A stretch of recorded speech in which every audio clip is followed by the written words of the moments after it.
Jaya Jaya Prabhupada, Prabhupada, Prabhupada, Prabhupada.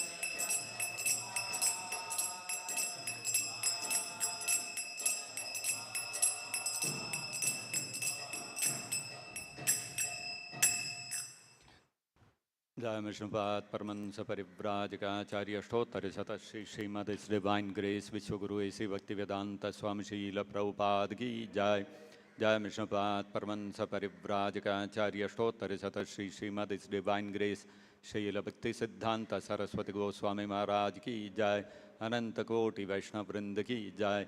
Prem Sakaho Śrī Krishna Caitanya Prabhu Nityananda Shri Advaita Gadadhar Shri Vasadi Gaura Bhakta Vrinda Ki Jai. Grantharaj Srimad Bhagavatam Ki Jai. Shri Shri Krishna Rukmini Satyabhama Ki Jai. Shri Shri Gaurnitai Ki Jai. Vishwaguru Srila Prabhupada Ki Jai. Nitai Gaur Premanande Hari Hari Bol. Om Namo Bhagavate Vasudevaya. Om Namo Bhagavate Vasudevaya. Om Namo Bhagavate Vasudevaya.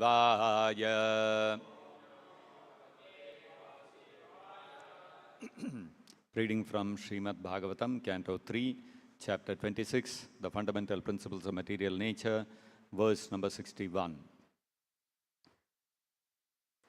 Manasaha Chandrama Jataha Manasas Chandrama Jato Manasas Chandrama Jato Buddhihi Buddhehe Giram Patihi Buddhir Buddhir Giram Patihi Buddhir Buddhir Giram Patihi Ahankaraha Tataha Rudraha Ahankarastato Rudras Ahankarastato Rudras Chittam Chaityaha Tataha Abhavat Chittam Chaityastato Bhavat Chittam Chaityastato Bhavat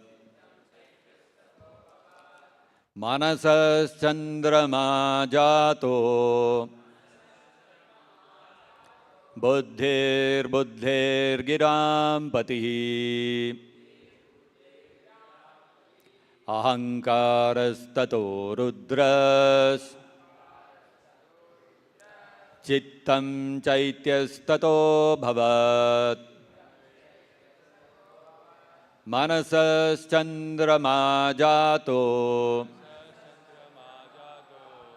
Buddhir Buddhir Giram Patihi Ahankarastato Rudras Chittam Chaityastato Bhavat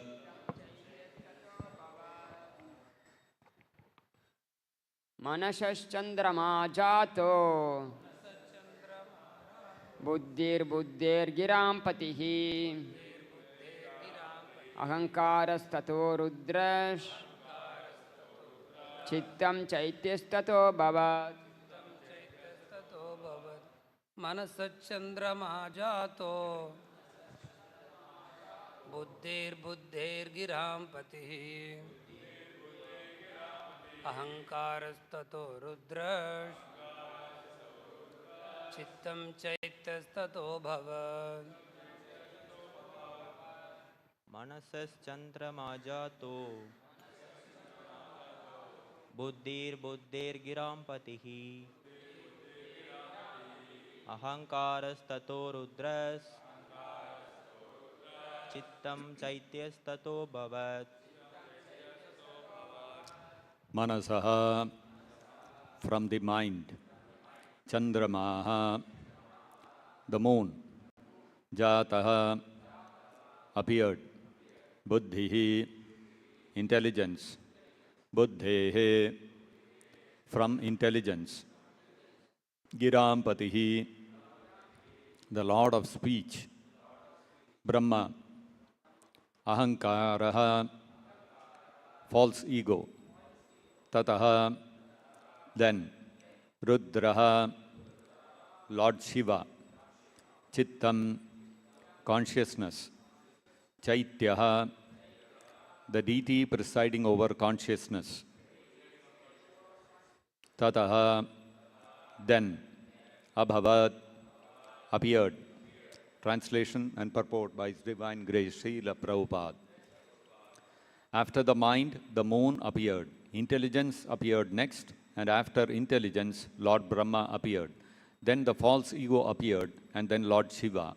And after the appearance of Lord Shiva came consciousness and the deity presiding over consciousness. Kindly repeat. After the mind, the moon appeared. Intelligence appeared next. And after intelligence, Lord Brahma appeared. Then the false ego appeared. And then Lord Shiva. And after the appearance of Lord Shiva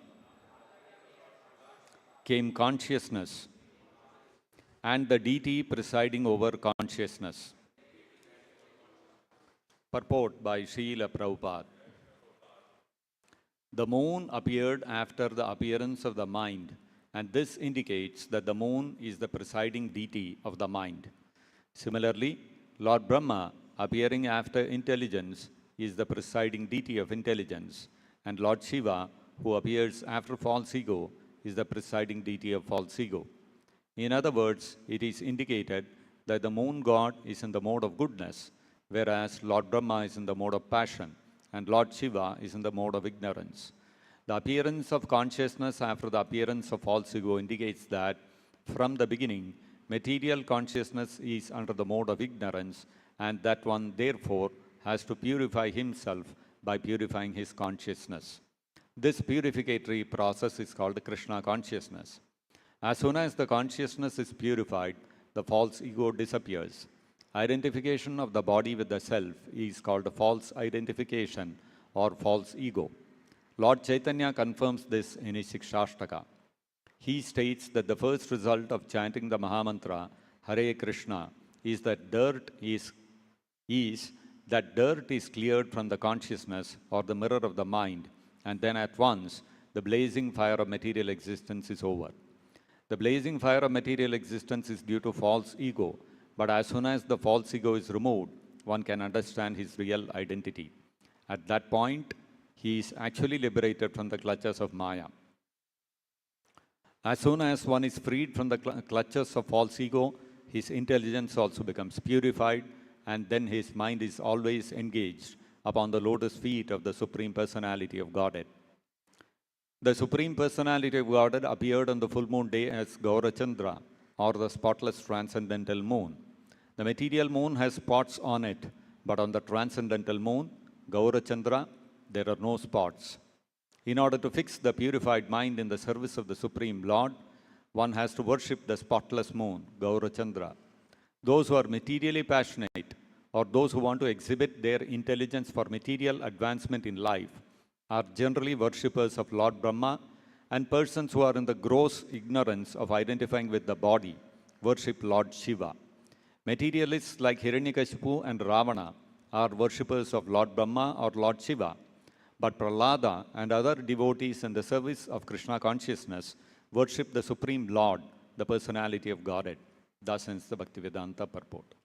Om Ajnanatimirandhasya Jnananjanashalakaya Chakshurunmilitam Yena Tasmai Shri Gurave Namaha Namo Vishnupadaya Krishna Preshtaya Bhutale Srimate Bhaktivedanta Swaminiti Namine Namaste Saraswate Deve Gauravani Pracharine Nirvishesha Shunyavadi Paschatya Deshatarine Jaya Shri Krishna Caitanya Prabhu Nityananda Śrī Advaita Gadadhara Śrī Vasadi Gaura Bhakta Vrinda Hare Krishna Krishna Krishna Hare Hare Hare Rama Rama Rama Hare Hare Mukam Karoti Vachalam Pangum Langhayate Girim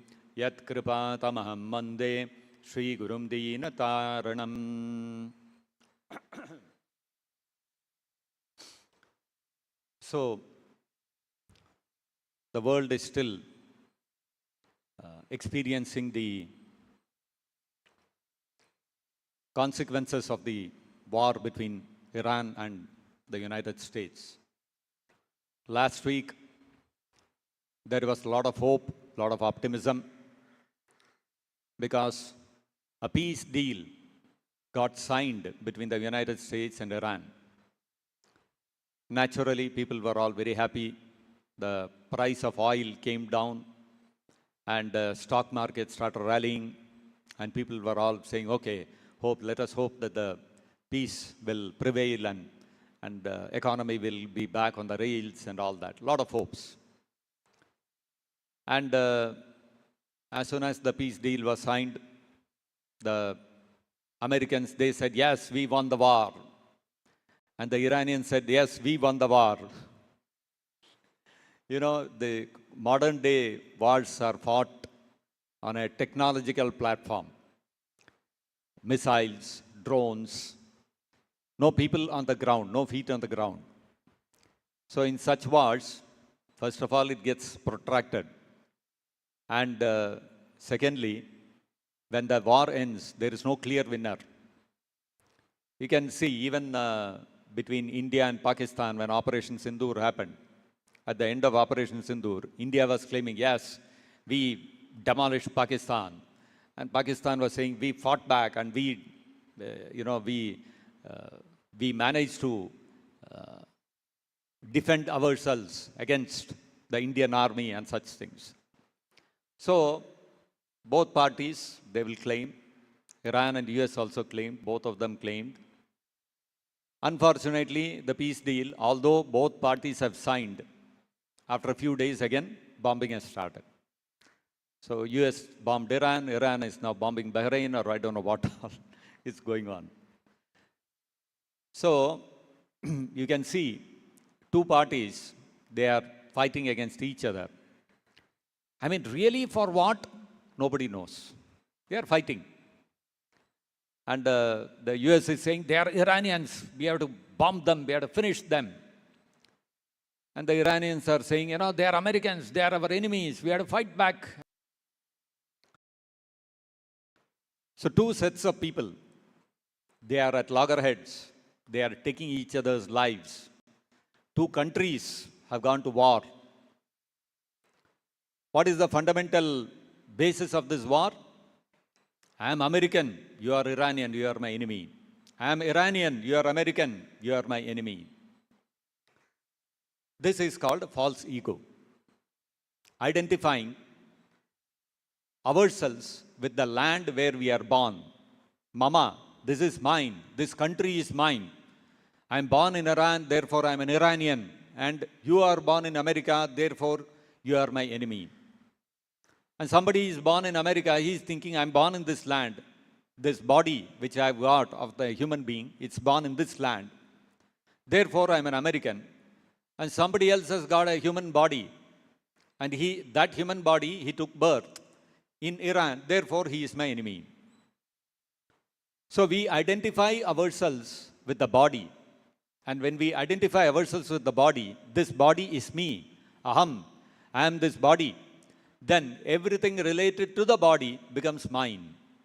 I took birth in this land, therefore I am Iranian. I took birth in this land, therefore I am American. So this is my country. These are my people. Yours is a different country. You are somebody else. You are my enemy.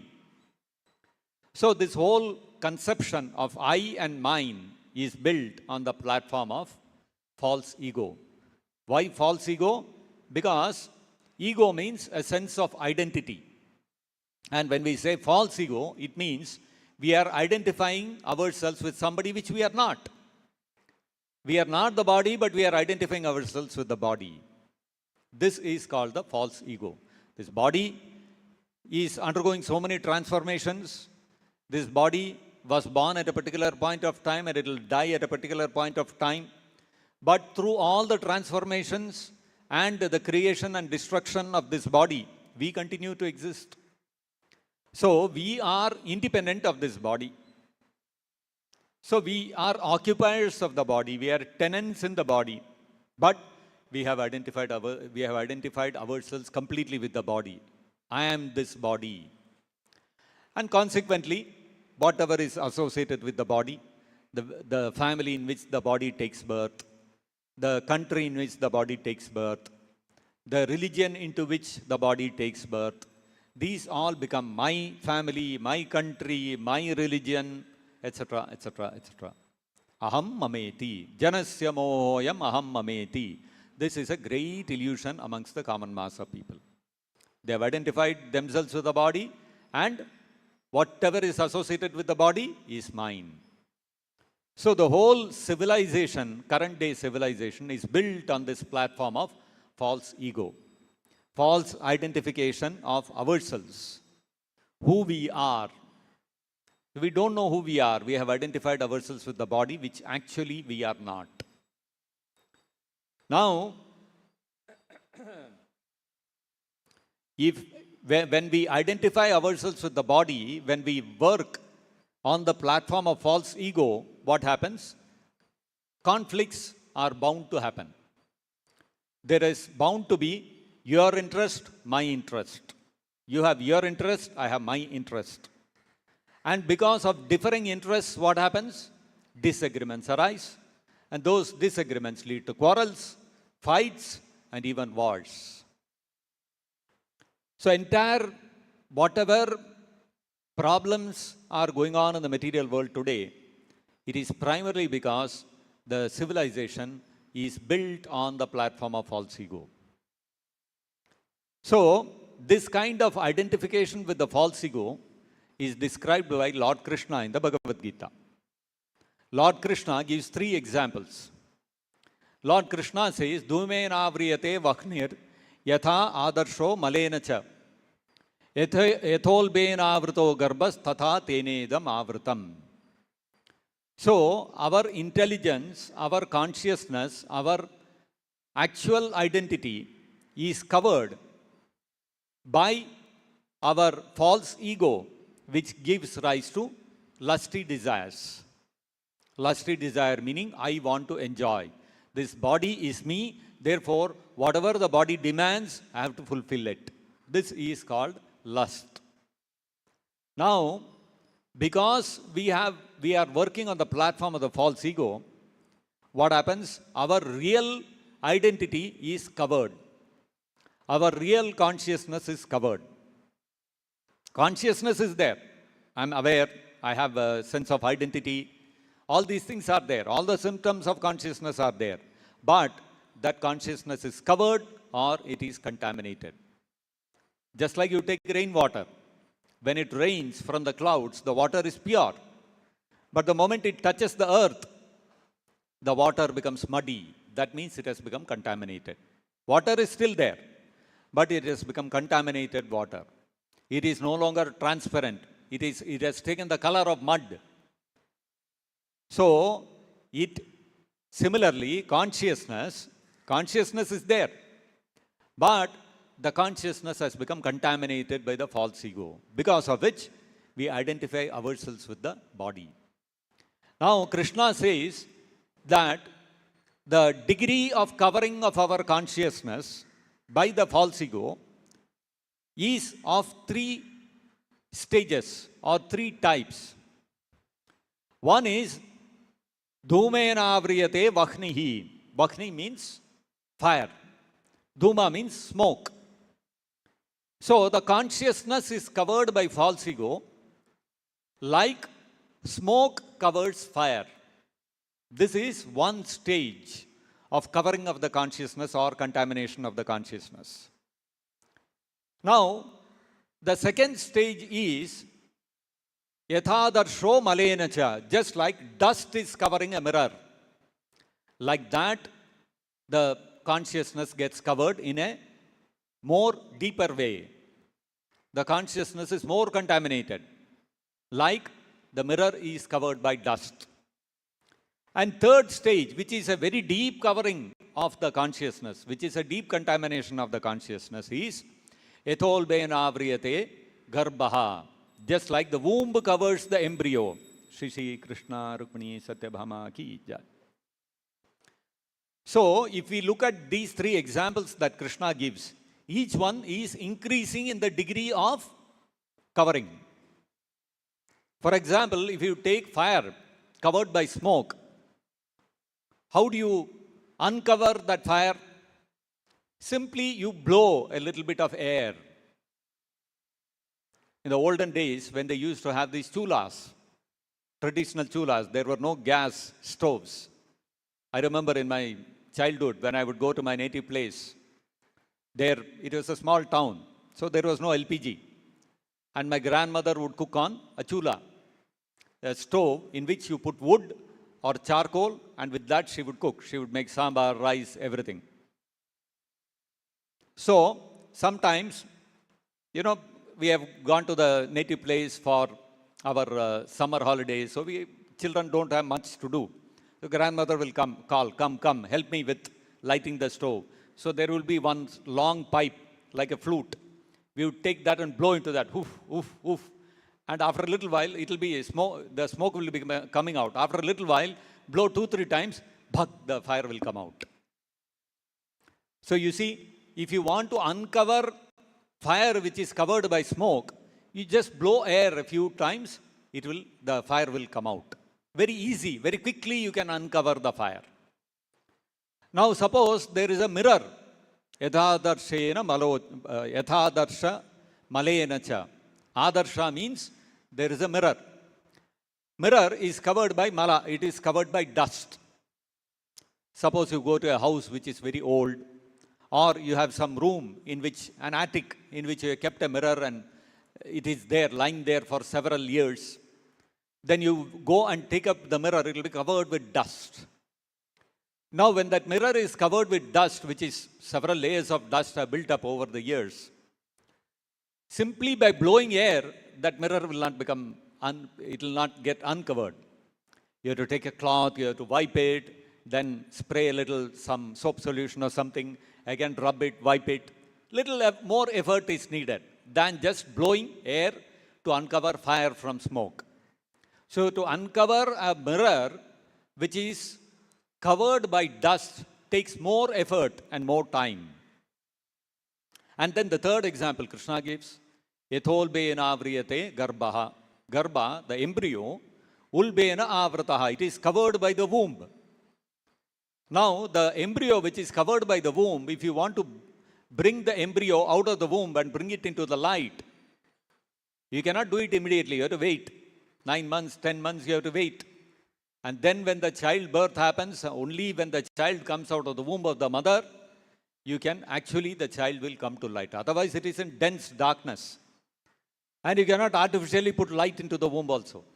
Neither can you pull out the child before its time. 6 months ho gaya, take it out and let us bring it in the light. You cannot do all those things. You have to wait. There is no other way.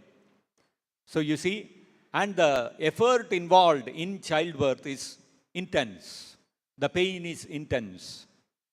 So the effort and time involved in uncovering an embryo from within the womb is much higher than the previous two cases. Cleaning the mirror of dust is much easier, much faster. And uncovering the fire from the smoke is much easier, even faster. So, Prabhupada explains that these three examples are given to indicate how the consciousness is covered by the false ego in the case of human beings, animals, and plants and trees. So, for human being, for him to awaken his spiritual consciousness, for him to understand he is not the body, he is spirit, soul, it doesn't take much effort. Simply, he has to go and hear from a pure devotee, his consciousness will get awakened. So that is like the smoke covering the fire. Very quickly, very easily, his consciousness can get uncovered. Animals, it is not so easy. If an animal has to come to his proper consciousness, he has to first give up his body, then take a human body, and then he will be able to understand spiritual subject matter. So that is like cleaning the mirror of the dust. And then when it comes to plants, you cannot say how many births the plant has to take to evolve from the plant life to the animal life and finally come to the human form of life. The consciousness is very deeply covered in the case of plants. Even otherwise, if you see, animals have a much greater open consciousness than trees and plants. Trees and plants do not feel pain. Even if they feel pain, it is very much diminished. Animals can quickly feel pain. You take a stick and hit an animal, it will squeal, it will scream, it will run. But you take a stick and hit a tree, no response. You take an axe and cut a tree, no response. So you see, consciousness is so deeply covered. Now, when we speak of human beings, when a human being is following the process of Sanatana Dharma, it is very easy to awaken the consciousness of that person, because already that person, by culture, by his being born into the Sanatana Dharma, he already knows that I am an eternal living entity. After the body dies, I will not die. I will have to again take birth. There is papa, there is punya. I will have to suffer for my reactions. I will enjoy my pious activities. So all this knowledge is already inbuilt into a person who is born into Sanatana Dharma. But a person who is not fortunate enough to be born in Sanatana Dharma, what happens? He doesn't even know that there is life beyond death, that we are not the body, we are spirit soul, independent of the body, that according to the activities we do in this life, we will have to take birth again. The problems of material life are birth, death, disease, old age. These are the problems which we have to solve. So this consciousness is not available in any other civilization in the world. In fact, even atheists within the Sanatana Dharma, even they understand I am a spirit soul, I am independent of the body. And I will get a next birth according to my activities. For example, Kamsa. Kamsa was an atheist. He would not surrender to the Supreme Personality of Godhead, Krishna. But he very well knew that he is not the body, he is spirit soul. There are the three modes of material nature. They are controlling our actions. All this he knew. In the Srimad Bhagavatam, in the 10th canto, in that whole incident when Devaki's wedding was happening, and there was this proclamation that the 8th child of Devaki is going to kill Kamsa. Then Kamsa tried to imprison Devaki, tried to kill her. Then later on, Vasudeva managed to convince him and got her released. And later, when the children were born, Vasudeva came and gave it to Kamsa. But Kamsa initially returned the child, but later he changed his mind and he imprisoned both Vasudeva and Devaki. And then one after the other, 6 children of Devaki were killed by Kamsa. Then when Krishna was finally born, Vasudeva managed to spirit away Krishna to Gokula. And he exchanged the baby girl born to Yashoda Ma with Krishna. And when Kamsa came and tried to kill that child escaped from his hand and assumed the form of Durga. And she chastised Kamsa that the child who is going to kill you is already born somewhere else. So after that, when Kamsa realized, oh, now what to do? The child is already born. Then he released Vasudeva and Devaki and started speaking very high philosophy. My dear sister, please don't bear any grudge against me. This is according to the laws of material nature. We are all forced to act in certain ways. So I also acted in a certain way. So that's not really me, and all those kind of things. So you see, even he, Kamsa, an atheist, even he also understood that there is a spirit soul independent of the body. Similarly, Hiranyakashipu was another big atheist. When Hiranyaksha was vanquished, he was killed by the Supreme Lord Varahadev. At that time, Hiranyaksha's wife and children were all lamenting and crying. The Bhagavatam describes Hiranyakashipu going and pacifying them. And very high philosophy he also speaks. What is this body? Anyway, it has to die one day. So you see, even atheists in Sanatana Dharma, even Asuras, they also understood we are not the body. There is karma, laws of karma. This understanding was there. But today, what is the state of the human civilization today? Nobody has any understanding that I am not the body, I am spirit soul, there is life after death, we will have to take birth again and again. The modes of material nature, how they are working, absolutely no idea. So when somebody has no idea that I am not the body, even theoretically that understanding is not there, then that life is practically like that of an animal. Because animals don't even have theoretical knowledge that I am not the body, right? So practically, although in Kali Yuga, we are born as human beings, but actually we are Dvipada Pashu. We are two-legged animals. We are not really human beings. Human being means he should have the understanding, I am not the body, I am spirit, soul. That much basic minimum understanding should be there. But that is not there. Even so-called Hindus, they are saying we are Sanatanis, but where is the understanding that you are not the body or spirit, soul? So practically everybody is an animal. That means everybody's consciousness in Kali Yuga is like the mirror which has been covered by dust.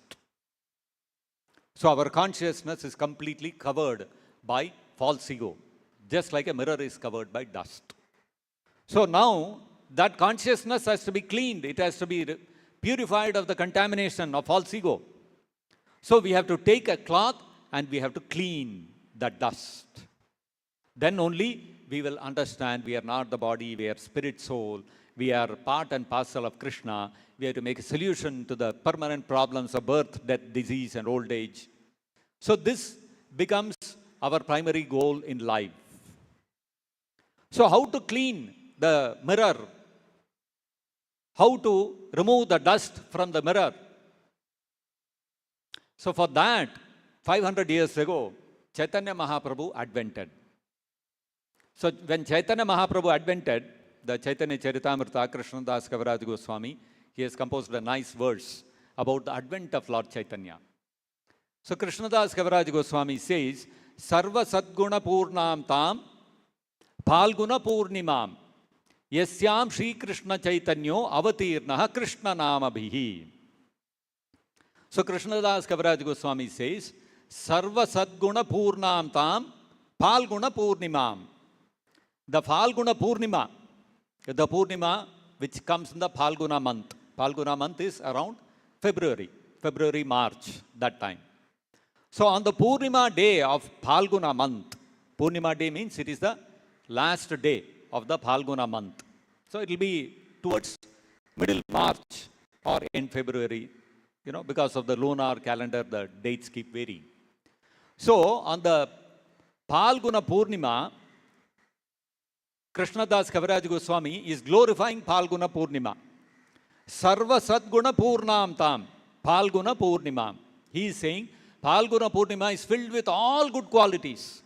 It is extremely auspicious. Why it is become auspicious? What is so special about Phalguna Purnima? Yasyam Śrī Caitanya Avatirnaha. Because Lord Chaitanya Mahāprabhu chose to advent, chose to incarnate himself into this material world on the day of Phalguna Purnima. Therefore, Phalguna Purnima has become filled with all good qualities and has become most auspicious. And then Krishna Das Kaviraj Goswami says, when Chaitanya Mahāprabhu advented, he did not come alone. Yasyam Śrī Caitanya Avatirnaha Kṛṣṇa Namabhihi. Chaitanya Mahāprabhu, when he advented, when he incarnated, Avatirnaha, he came down from the spiritual world to here, from Goloka Vrindavan to this material earth. When Chaitanya Mahāprabhu incarnated, when he came down, what did he do? He did not come alone. avatirnaha Krishna namabhi. He came with the holy name of Krishna. He came with the Hare Krishna Mahāmantra. So, Chaitanya Mahaprabhu, when he advented into the material world, why did he come with the Krishna Nama? He could have come himself. So Chaitanya Mahaprabhu came to clear the consciousness of the living entities of Kali Yuga. And for that, he brought with him the holy name of Krishna, the Hare Krishna Mahāmantra. So, what is the advantage of the chanting the holy name of Krishna? Prabhupada explains in today's purport that Chaitanya Mahaprabhu, in the first verse of the Shikshashtaka, Chaitanya Mahaprabhu has said, Cheto darpanamarjanam bhava mahadavagni nirvapanam seha kairava chandrika vitaranam vidyavadhu jivanam anandambudhi vardhanam pratipadam purnamrita swadanam sarvatma snapanam param vijayate Śrī Krishna Sankirtanam. That Śrī Krishna Sankirtana, the chanting of the holy names of Krishna, is all glorious. Why? Because when one engages in chanting the holy name of Krishna, the first effect, the first consequence that manifests when we chant Krishna's holy name is Cheto Darpana Marjanam. The mirror of the mind gets cleansed of the dirt of false ego.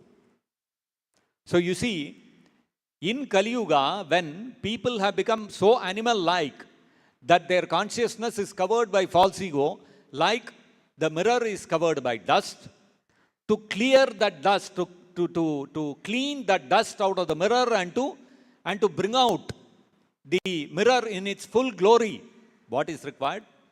Śrī Krishna Sankirtana. The first effect of chanting Krishna's holy name is the dust on the mirror of the mind gets cleansed. Cheto darpana marjanam. And when the dust from the mirror of the mind gets cleansed, what is the next effect that manifests? Cheto darpana marjanam bhava mahadavagni nirvapanam. The blazing forest fire of material existence, the effect of that blazing forest fire of material existence, nirvapanam, it is removed. Everybody in the material world is burning in the forest fire of material existence. Somewhere, one president sitting in America, he decided out of his false ego that these Iranians are our enemies, and he decided to bomb them. And now somebody sitting in Iran, he decided Americans are our enemies, we'll fight back. In India, the poor man is sitting and thinking, how will I pay for my extra LPG bill? LPG has gone up, petrol price has gone up, how will I survive? Somewhere two people are fighting. People in India are suffering. You see, this is the forest fire of material existence. Nobody in India set fire. Nobody in India sent missiles to Iran or America, right? But we are suffering. So this is exactly like a forest fire.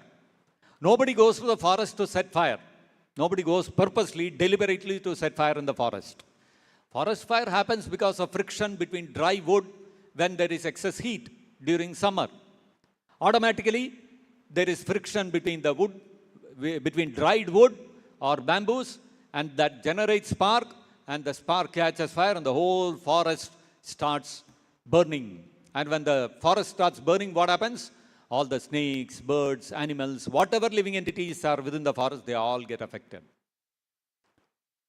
So you see, the animals, poor animals, never set fire in the forest. They did not do anything. They were doing their job, searching for food, place to rest, and all those kind of things. Suddenly, there is a forest fire, and they are getting caught up in the forest fire, and they are getting killed.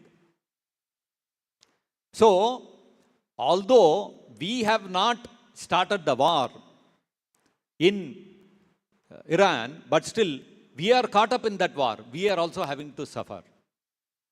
This is not only in the case of Iran, it is true everywhere. With nobody wants distress, nobody wants old age, nobody wants death, nobody wants disease. But still these problems will come and fall upon our head. So we cannot avoid it. Nobody deliberately wants distress in our lives, but it happens. And when it happens, you have to suffer.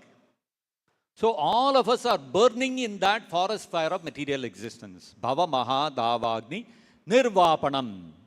So just like a forest fire, if it has to get extinguished, humanly it is not possible to extinguish a forest fire. Forest fire is blazing. It has become an inferno. It is consuming everything, whatever is there in the forest. You can bring 100 fire engines, nothing will happen. The fire will keep burning. So the fire can get extinguished only when there is a heavy downpour of rain. So similarly, to extinguish the fire of material existence, what is required is the mercy of the spiritual master. Bhava Maha Davagni Nirvapanam, which comes in the form of the holy name of Krishna. So when we chant Krishna's holy name, that holy name of Krishna brings a downpour of mercy of Krishna, which extinguishes the forest fire, the blazing forest fire of material existence. This is the second effect of chanting the holy name of Krishna. So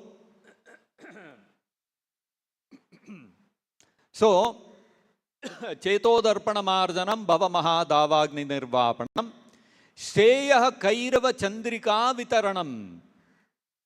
When we chant Krishna's holy name, the mirror of our mind is cleansed. We come out of the bodily concept of life. We come out of the false ego. We come out of the clutches of false ego. And we experience immediate relief from the forest fire of material existence. And that is accompanied by all auspiciousness. Sheyah Kairava Chandrika Vitaranam. The chanting of the holy name, Chandrika Vitaranam, it distributes the cooling rays of the moon. The chanting of the holy name is like the cooling moon rays. In summer, during the daytime, the sun is beating down ferociously, and we are sweating, we are experiencing great difficulty because of the heat. The body is getting dehydrated, body is getting heated, very difficult. So everybody during summer will be waiting, when will evening come? And the evening comes and the sun sets and the moon rises. We will all go sit in the open, in the courtyard, and look at the moon, and we'll feel so much comforted. You know, nowadays, of course, you have fans, you have air conditioners, you have air coolers. I remember in my childhood when we would go to the native place, every day in the evening in summer, 6 o'clock, there will be power cut. And the air conditioners all were unheard of those days. Some very, very opulent, rich man, he will have air condition in his house. But otherwise, common men, we have to live with whatever is there. So, in the evening when there is a power cut, because summer, no, total power cut after 6 o'clock, whole family will come out of the house, will sit outside. Women will bring out small fans and they will be fanning themselves. And then the moon will rise and we'll feel, so much relief. So you see, when we are experiencing great distress out of the heat of the sun, the moon rays are very soothing, are very cooling. Nowadays, of course, in city life, we have forgotten all this. So maybe if someday there is a severe power cut for hours together in the evening, and it happens to be a full moon day, we can all go out and we can experience this. The cooling rays of the moon. So, for those people who are severely afflicted by the threefold miseries in the material world, Adhyatmika Klesha, Adhibhautika Klesha, Adhidaivika Klesha, miseries arising out of our own body and mind, miseries arising out of other living entities, miseries arising out of natural forces. So, people are really suffering because of these threefold miseries. When we chant Hare Krishna Mahāmantra, it acts like Shreyaha Kairava Chandrika Vitaranam. It acts like the cooling rays of the moon, bringing us relief from the threefold miseries. Not only that, Vidya Vadhu Jivanam. The chanting of Krishna's holy name is the life force of all knowledge. Vidya Vadhu Jivanam.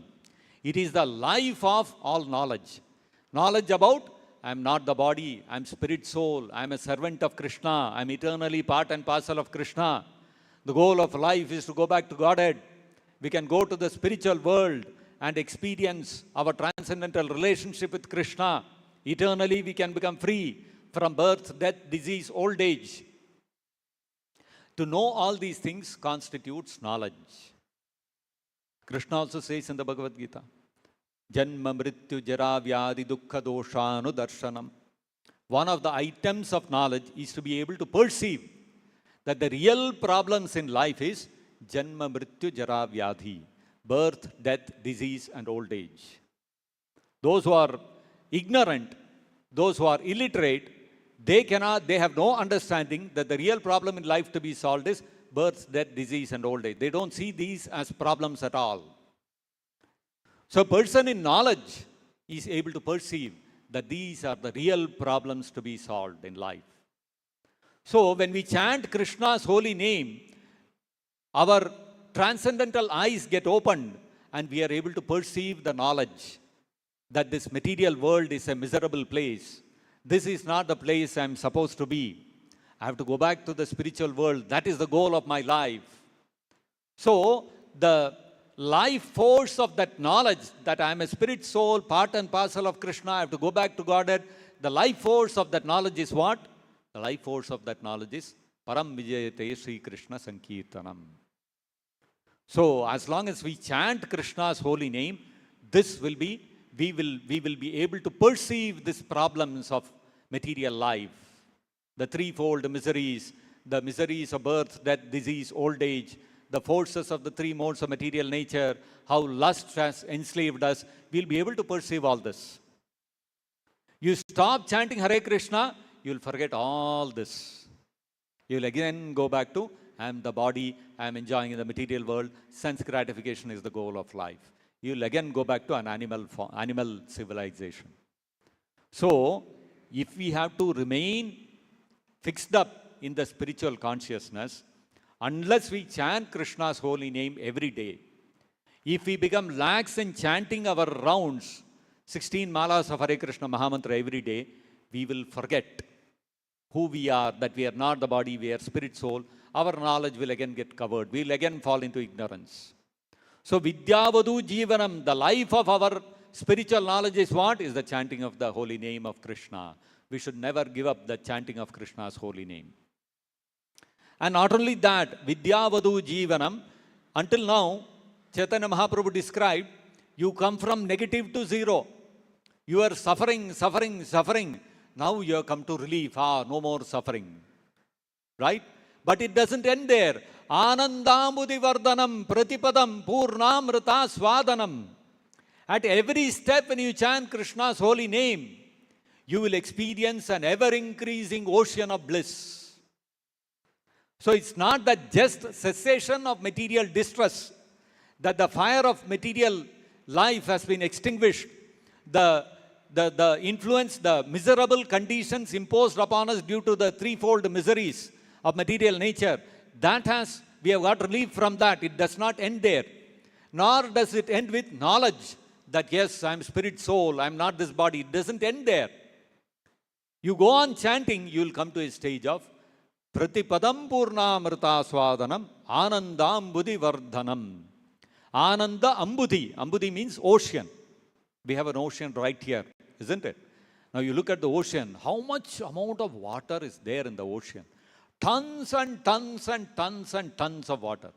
I mean, you look into the distance, kilometers together, you can see only water, water, water, water. Sometimes when you are coming in the flight to Chennai, the flights, the airstrip will not be free for landing. So the aircraft will go around a little bit. They will go around, come around, do one circle and then come back to the airport. So when they do that, when they take a circle, you will see the aircraft flying over the ocean. They'll go over the ocean, they'll go like this and then go back to the airport because the airport is close by here. So sometimes, when I have been coming in a flight from Delhi or wherever, I've seen this, sitting on the aircraft. I know we have reached Chennai and the aircraft is going around, I can see the ocean beneath. So aircraft is flying at a great height. 10,000 feet above or whatever, and you can see, for kilometers together you can see, right? But when it comes over the ocean, even from that height, when you look down, you see water for a, you don't see the end of the water. So ocean means so much unlimited amount of water is there. So Chaitanya Mahaprabhu is saying, when we chant Krishna's holy name, the bliss, the happiness that we experience is like an unlimited ocean. That happiness is never ending. And not only is it an ocean of happiness, ocean of bliss, Ananda Ambudi Vardhanam, that ocean is going on increasing. It is not a static ocean, it is a dynamic ocean. So already there is immense amount of bliss in that ocean, unlimited amount of bliss in that ocean of chanting Krishna's holy name. But that bliss is going on increasing. The boundaries of that ocean of bliss are going on increasing. That means there is no end to that bliss in chanting Hare Krishna. You can chant your whole life, you can chant for millions of lifetimes, you will still never get satiated, you will never get fed up, it will never become mechanical. So this is the effect of chanting the holy name of Krishna. So the chanting the holy name of Krishna lifts us from the platform of false ego, which is covering our consciousness. And that false ego, which is covering our consciousness, is the cause of our miserable existence in the material world. So, Param Vijayate Śrī Krishna Sankirtanam. When we chant Krishna's holy name, we get lifted out of that ocean of material existence, out of that forest fire of material existence, and then we are filled with knowledge and bliss. An unending quantum of unlimited bliss, joy which is ever increasing. This is the effect of chanting Krishna's holy name. And that is why Chaitanya Mahaprabhu, when he advented, he did not come alone. Avatirnaha Kṛṣṇa Nāmabhihi Śrī Caitanya Chaitanya. Krishna Chaitanya Mahaprabhu, when he advented, he brought with him the holy name, so that all the living entities whose consciousness is covered, like dust is covering the mirror, their consciousness has become almost animal consciousness. To save the conditioned souls of this material world, Chaitanya Mahaprabhu, when he advented, he came, he descended with the holy name. So, as we are discussing in today's verse, Manasas Chandrama Jato Buddhir Giram Patihi. After the mind, the moon appeared, intelligence appeared next, and after intelligence, Lord Brahma appeared. So over our subtle body, our mind, intelligence, false ego, there are various personalities who are presiding over them. The mind is presided over by the moon, the intelligence is presided over by Brahma, and the false ego is presided over by Lord Shiva. And then, so you can see, we are going from gross to subtle. First, in this chapter, we spoke about how all the material elements are created, then how the sense objects are created, then how the senses are created, all that relating to the gross body. Now we have come to the subtle body. We are talking of mind, and then above the mind is the intelligence, above the intelligence is the false ego, and then we have consciousness. Finally, consciousness came consciousness and the deity presiding over consciousness. So, it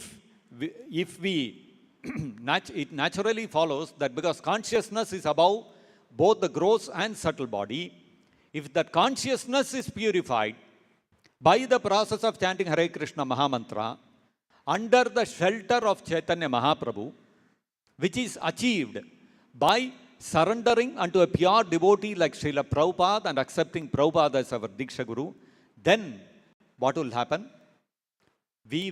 That consciousness will become purified, and if the consciousness becomes purified, then mind, intelligence, false ego, gross body, everything will follow. We don't have to separately endeavor that my mind has to get purified, my intelligence has to get purified, my false ego has to get purified, my body has to get purified, so that I can become free from lusty desires, from anger, from greed, from envy. We don't have to do anything. Simply chant Hare Krishna Mahamantra and automatically consciousness will get uncovered. And when we chant Hare Krishna Mantra daily, what are we doing? We are wiping the mirror of the mind. As the mirror becomes more and more exposed, as the dirt keeps getting cleared more and more, we'll experience freedom from freedom from lust, anger, greed, envy. All the 6 enemies within the heart, we can experience freedom from them. And we are already experiencing that. When we came to Krishna consciousness, when we came to the shelter of Srila Prabhupada, and we started reading Prabhupada's books, and we accepted Prabhupada as our Guru Maharaj, and we started following his instructions, we would have been engaged in so many sinful activities: intoxication, meat eating, gambling, illicit sex. These, one or more of these activities would have been part of our life. We wouldn't have been even thinking about it. Meat eating, intoxication, very common activities these are. So, but then, after coming to the shelter of Srila Prabhupada, and we read Prabhupada's books, and when Prabhupada says we have to chant Hare Krishna, we in our heart accept, yes, Prabhupada is my Guru, so let me start chanting. And when we started chanting, what happened? We did not do anything. We did not put any separate endeavor. We did not force ourselves that my mind has to get cleansed of sinful desires. We did not do anything. Simply started chanting. Taste for intoxicants went away. Taste for meat went away. Taste for gambling went away. Taste for illicit sex went away. So how did this happen? Simply by chanting Hare Krishna Mantra. Because our consciousness is getting cleaned. The mirror of our mind is getting cleaned. Simply by chanting Hare Krishna Mantra. So if we simply stick to chanting Hare Krishna Mantra, eventually our consciousness will become completely clean. It will become completely liberated from false ego. Then what happens? Mind and intelligence will become fixed up at the lotus feet of Krishna, as Prabhupada is saying in the purport. As soon as one is freed from the clutches of false ego, his intelligence also becomes purified, and then his mind is always engaged upon the lotus feet of the Supreme Personality of Godhead. So, as when we start chanting Hare Krishna Mahamantra, slowly, the mirror of the mind is getting cleansed. Our consciousness is getting purified. And when the consciousness gets purified sufficiently, what will happen? We will say, I want to become initiated by Prabhupada. I want to become a disciple of Prabhupada. And then the consciousness gets even more cleared. Then what will happen? I want to dedicate my life for Prabhupada. I have no other goal in life. I simply want to exclusively render devotional service. Nothing else I want to do in my life. So this comes not by our endeavor. We did not force our intelligence and mind to desire to dedicate our life to serve Prabhupada and his mission, right? It automatically happened. How? Simply by chanting Hare Krishna Mantra and reading Prabhupada's books and following his instructions, our consciousness is getting cleansed. When our consciousness is getting purified of false ego, what is happening? Our mind and intelligence is changing. Our mind and intelligence which were attracted to material sense gratification, our mind and intelligence which was attracted to acquiring wealth in the material world, our mind and intelligence which was attracted towards acquiring fame in the material world, all those things are cleansed away. Now what do we want? We want unalloyed, uninterrupted devotional service to Prabhupada's mission. You see how our mind and intelligence has changed? Simply by chanting Hare Krishna Mahamantra. So, we don't have to do anything else. Simply chant Krishna's holy name and follow Prabhupada's instructions, and our consciousness will be purified of false ego, and we'll eventually be situated in our original Krishna consciousness, in our original constitutional position as an eternal servant of Krishna in the spiritual world. I'll stop here. Grantharaj Srimad Bhagavatam ki jai, Vishwaguru Srila Prabhupada ki jai, Nitai Gaur Premanande Hari Hari Bol.